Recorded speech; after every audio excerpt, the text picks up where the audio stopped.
السلام علیکم ورحمۃ اللہ وبرکاتہ۔ الحمد للہ وکفى وسلام علی عباده الذین اصطفى والتقى والعفاف والغنى، اما بعد فقد قال اللہ تبارک وتعالی فی القرآن المجید والفرقان الحمید، فأعوذ باللہ من الشیطان الرجیم، بسم اللہ الرحمن الرحیم، والکاظمین الغیظ والعافین عن الناس واللہ یحب المحسنین، صدق اللہ مولانا العظیم۔ اللہم صل علی سیدنا و مولانا محمد وبارک وسلم کما تحب و ترضى عدد ما تحب و ترضى۔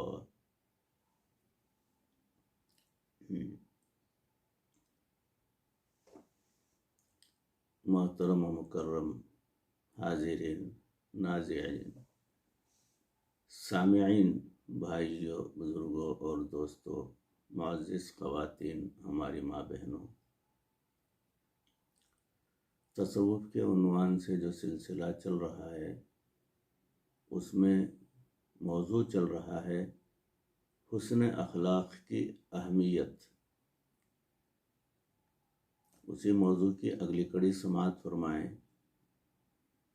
کہ آج اگر ہم اپنی زندگیوں کو دیکھیں کہ ہم کن اخلاق کے ساتھ زندگی گزار رہے ہیں تو لگے گا کہ تینوں درجوں میں سے ہمیں ایک درجہ بھی حاصل نہیں ہے۔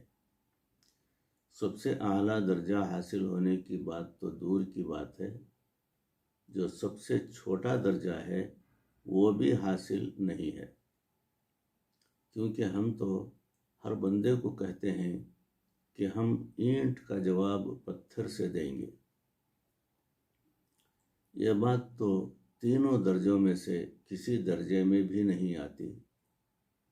ہم تو چھوٹی چھوٹی باتوں پر انتقام کے عادی بن جاتے ہیں، دل کے اندر کینہ رکھ لیتے ہیں، سینہ تو کینے سے بھرا ہوا ہوتا ہے، اور پھر سوچتے ہیں کہ عبادت میں لذت نہیں مل رہی ہے، تہجد کی توفیق حاصل نہیں، دعائیں قبول نہیں ہوتی، دل کو سکون نہیں ملتا۔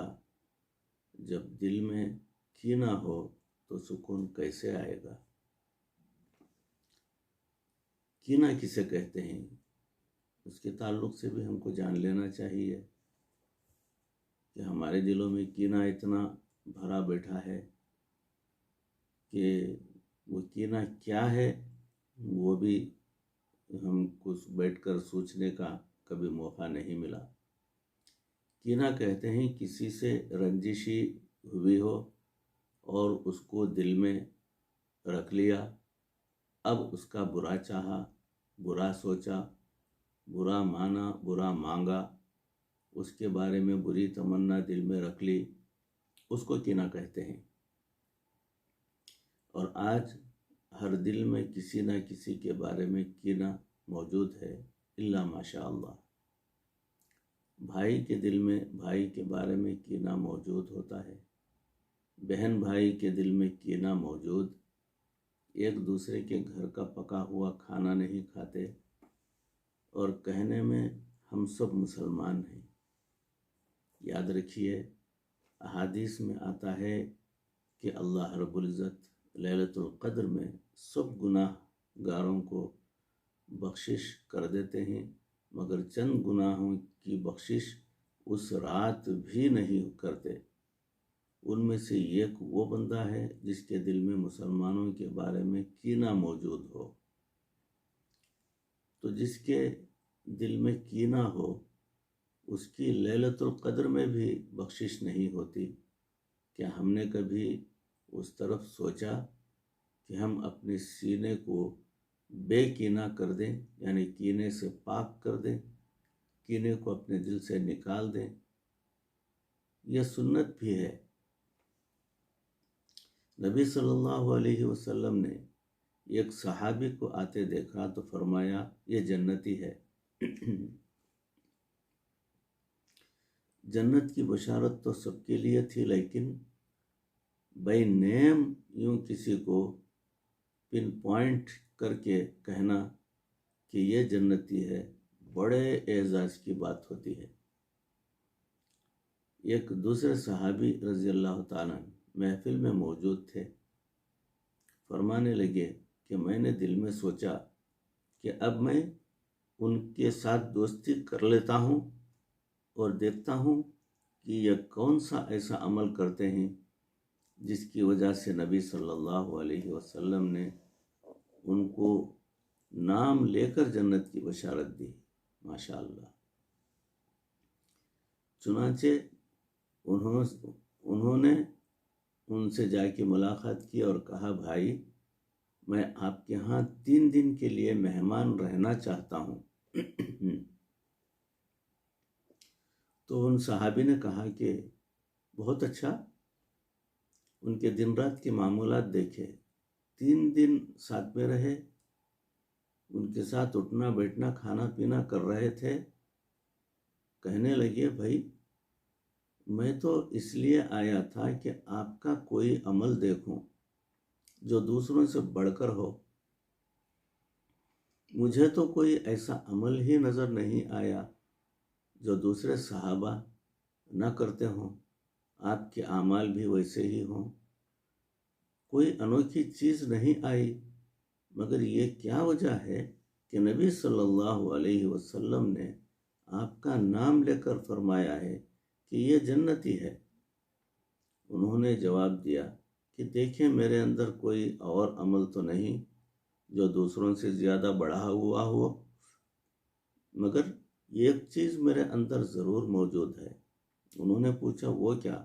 کہنے لگے کہ وہ عمل یہ ہے کہ جب میں رات کو سونے لگتا ہوں میں ہمیشہ نیت کر کے سوتا ہوں کہ جن لوگوں نے مجھے تکلیف دیا، تکلیف پہنچائی اور میرے دل میں ان کے بارے میں غصہ ہو، میں نے ان سب کو اللہ کے لیے معاف کر دیا۔ میں اپنے سینے سے کینے کو ختم کر کے سوتا ہوں۔ شاید میرا یہ عمل اللہ کو پسند آ گیا ہو اور پروردگار نے مجھے دنیا میں جنت کی بشارت دے دی ہو، ممکن ہے۔ ہم بیٹھ کر سوچیں کہ ہم بھی اللہ کے لیے معاف کرنا سیکھیں۔ حضرت اقدس تھانوی رحمۃ اللہ علیہ فرماتے ہیں کہ ایک آدمی کی بیوی سے غلطی ہو گئی، بڑی غلطی تھی، اگر وہ چاہتا تو طلاق دے سکتا تھا، چاہتا تو اس کو مارتا، اس کو جو مرضی ہو سزا دیتا، حق بجانب تھا۔ وہ سوچنے لگا کہ اب میں اگر اس کو سزا دوں گا اور طلاق دوں گا تو یہ پریشان ہو جائے گی، چلو اللہ کی بندی ہے، غلطی کر بیٹھی، میں اس کو معاف کر دیتا ہوں۔ فرماتے ہیں کہ کافی عرصہ گزر گیا اور وہ آدمی فوت ہو گیا۔ کسی نے دیکھا کہ جنت کی سیر کر رہا ہے،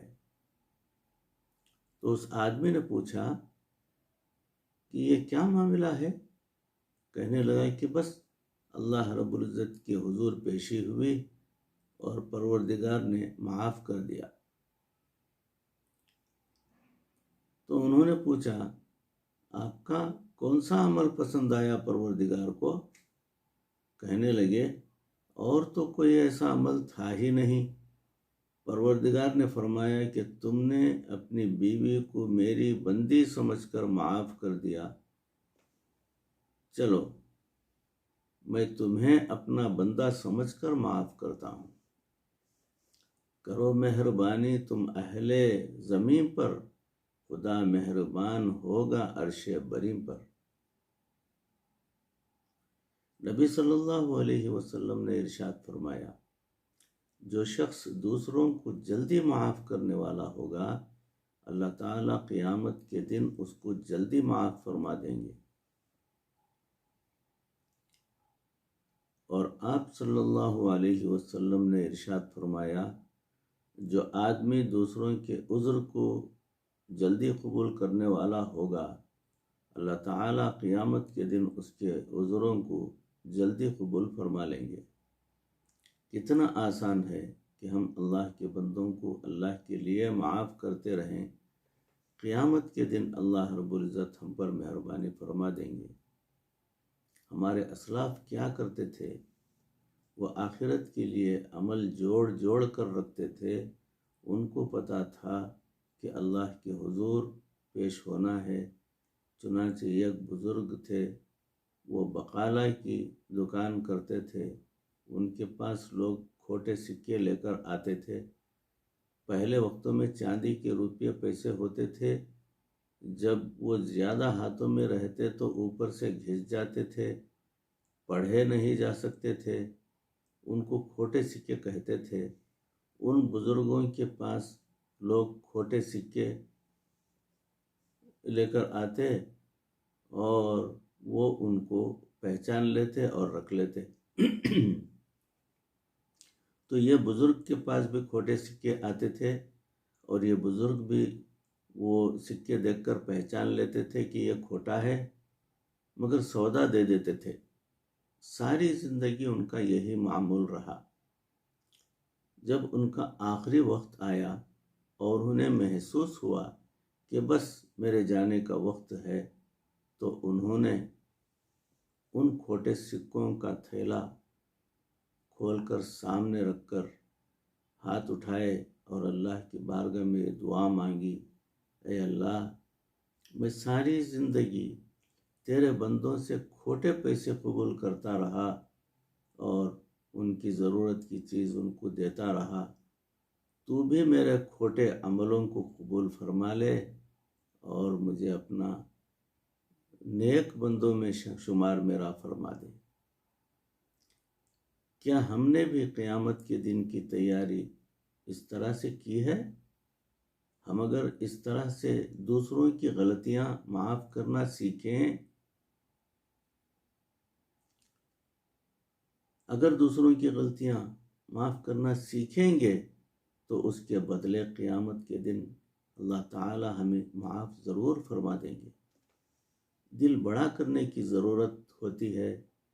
اتنا چھوٹا دل رکھ لینا کہ چھوٹی چھوٹی باتوں پر لڑنا شروع کر دینا، جھگڑا شروع کر دینا، ایک دوسرے کے ساتھ بد اخلاقی سے پیش آنا شروع کر دیتے ہیں۔ یہ مومن کا شیوا ہرگز نہیں ہوتا۔ لیکن ہم تو دوسروں کی بال برابر بھی غلطی کو معاف کرنے کے لیے تیار نہیں ہوتے اور اللہ تعالیٰ سے توقع رکھتے ہیں کہ وہ ہمارے بڑے بڑے کرتوتوں کو معاف کر دیں گے۔ سرکار دو عالم صلی اللہ علیہ وسلم نے ارشاد فرمایا، جب تو رات کو سویا کرتے تو اپنے سینے سے کینے کو ختم کر دیا کر۔ جب تو رات کو سویا کرے تو اپنے سینے سے کینے کو ختم کر دیا کر۔ جب تو رات کو سویا کرے تو اپنے سینے سے کینے کو ختم کر دیا کر۔ یہ میری سنت ہے اور جو میری سنت پر عمل کرے گا وہ جنت میں میرے ساتھ ہوگا۔ یوں فرمایا کہ جو یہ عمل کرے گا جنت میں میرے ساتھ ہوگا۔ تو نبی صلی اللہ علیہ وسلم کی سنت پر چلیے ہم بھی عمل کریں۔ آپ صلی اللہ علیہ وسلم کے فرمان کو ہم بھی قبول کریں اور ہم اس پر عمل کریں۔ ہم اپنے دلوں کے اندر سے یہ کینے کو نکال کر باہر پھینک دیں۔ کبھی ہم نے رات کو سوتے ہوئے یہ سوچا کہ ہم جن لوگوں کے بارے میں دل میں غصہ رکھتے ہیں ہم انہیں اللہ کے لیے معاف کر دیں؟ کبھی ہم نے سوچا ہے؟ ہم کو کرنا ہے، اور جب اللہ کے لیے معاف کریں گے تو اس کے بدلے میں اللہ رب العزت ہمارے گناہ بھی تو معاف کر دیں گے۔ ہمیں اپنی زندگی کو سنوارنے کے لیے اپنے اخلاق کو بہتر بنانے کی ضرورت ہے۔ جب تک ہمارے اخلاق اچھے نہیں ہوں گے، اللہ کے ہاں ہماری کوئی قیمت نہیں ہوگی۔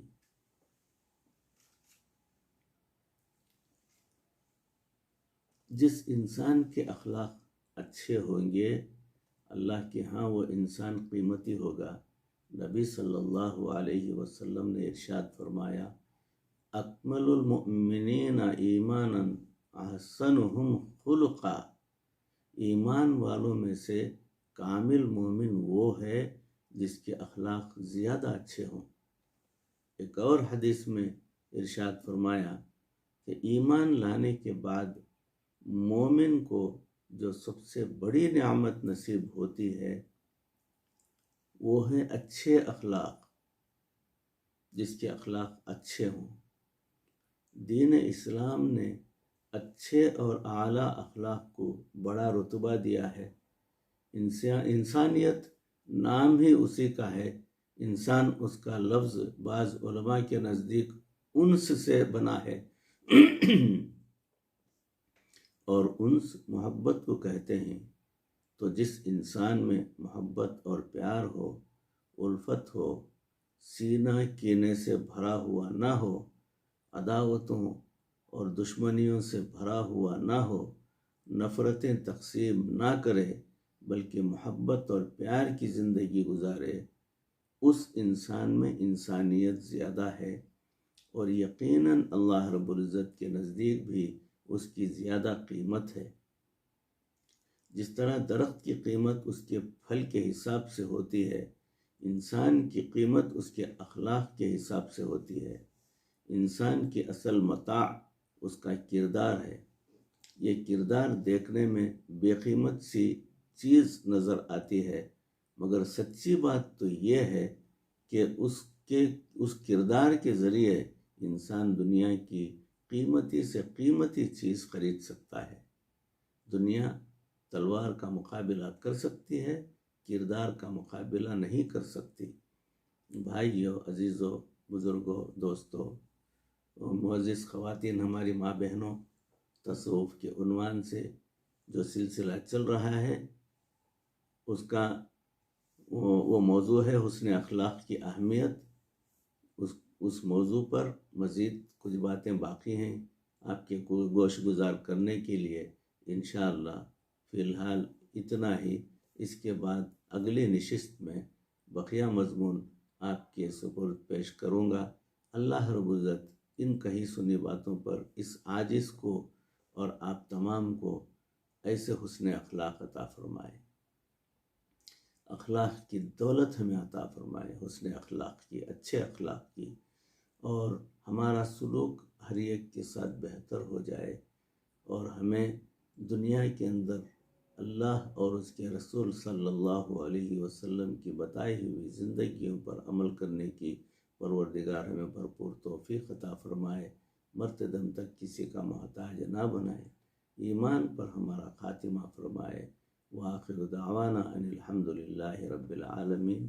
السلام علیکم ورحمۃ اللہ وبرکاتہ۔